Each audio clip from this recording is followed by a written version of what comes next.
Assalamualaikum warahmatullahi wabarakatuh. Perkenalkan, nama saya Intan Dwi Prasasti, NIM 18060455 dari kelas 4 PGSD IKIP Siliwangi. Tujuan saya membuat video ini adalah untuk memenuhi salah satu tugas mata kuliah workshop pembelajaran. Di sini saya akan menjelaskan mata pelajaran IPS kelas 4 semester 2, yaitu tentang kegiatan ekonomi. Ada yang tahu kegiatan ekonomi itu apa?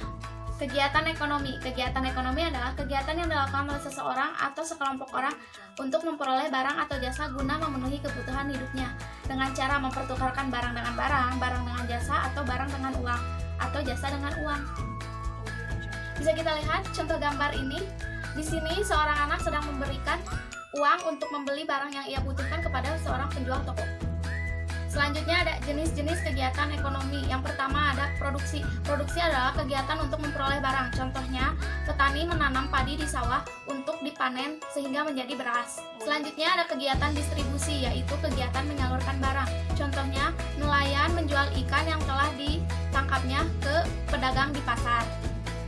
Yang terakhir ada konsumsi. Konsumsi adalah kegiatan memakai barang. Contohnya, Pak Doni membeli buah dan sayur di pasar untuk dimasak di rumah. Selanjutnya ada pengaruh sosial budaya terhadap kegiatan ekonomi. Karena Indonesia beragam kebudayaannya, sehingga sosial budaya terhadap kegiatan ekonomi dapat dilakukan dengan cara mengadakan kerjasama antar daerah, seperti penjualan baju khas daerah, terus makanan tradisional, cenderamata, dan sebagainya. Contohnya seperti kita ingin membeli baju Jogja atau baju khas Jogja, kita orang Bandung tidak usah jauh-jauh untuk pergi ke Jogja, karena dapat dilakukan dengan cara pembelian online, dengan datang ke pasar-pasar tradisional. Itu sudah banyak yang menjual, apalagi daster untuk ibunya. Pengaruh potensi lain di daerah terhadap kegiatan ekonomi.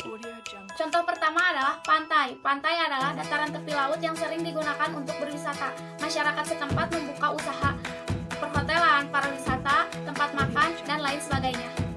Contoh kedua yaitu lautan. Lautan sering dimanfaatkan untuk wisata bahari, karena di bawah laut terdapat banyak terumbu karang, ikan-ikan warna-warni yang indah.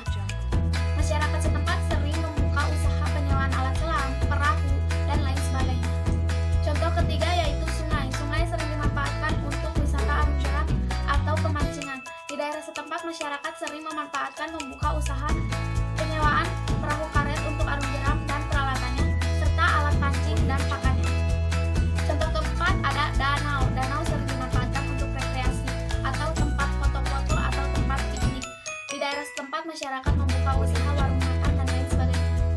Contoh kelima yaitu dataran tinggi. Dataran tinggi sering dimanfaatkan untuk tempat peristirahatan atau tempat untuk melihat hal-hal seru, yaitu di dataran tinggi, seperti camping di gunung dan lain sebagainya. Yang terakhir ada dataran rendah. Dataran rendah sering dimanfaatkan untuk pertanian dan peternakan. Selain itu sering digunakan untuk perkantoran, pertokoan, rumah sakit, dan lain sebagainya. Bidang pelayanan jasa atau bidang pekerjaan. Tahukah kamu bahwa bidang pelayanan jasa atau bidang pekerjaan erat kaitannya dengan kegiatan ekonomi? Mengapa demikian? Karena kegiatan ekonomi tidak akan berjalan jika tidak ada orang-orang tersebut di dalamnya. Bidang pekerjaan atau bidang pelayanan jasa adalah seseorang yang memberikan pelayanan jasa untuk mendapatkan upah atau uang. Ada 10 bidang pelayanan jasa. Pertama, buruh atau tenaga kasar. Mereka bekerja hanya mengandalkan fisik. Contohnya seperti tukang bangunan, tukang gali kuburan, dan lain sebagainya. Yang kedua ada pegawai negeri. Pegawai negeri bertugas memberikan pelayanan kepada masyarakat yang membutuhkan. Mereka bekerja mengandalkan pikiran dan perasaan. Ketiga ada TNI dan Polri. Tentara Nasional Indonesia bertugas untuk menyelamatkan negara dari gangguan bangsa asing. Polri, Kepolisian Negara Republik Indonesia, bertugas menjaga keselamatan masyarakat dengan gangguan masyarakat lainnya. Keempat ada perbengkelan. Perbengkelan adalah kegiatan memberikan layanan jasa perbaikan kendaraan seperti sepeda motor, mobil, dan sepeda. Yang kelima ada kesehatan. Pemberian layanan kesehatan dapat dilakukan di rumah sakit, puskesmas, klinik. Yang memberikan layanan kesehatan yaitu para medis. Keenam ada transportasi, yaitu memberikan pelayanan angkutan dari satu tempat ke tempat lain. Contohnya seperti supir taksi.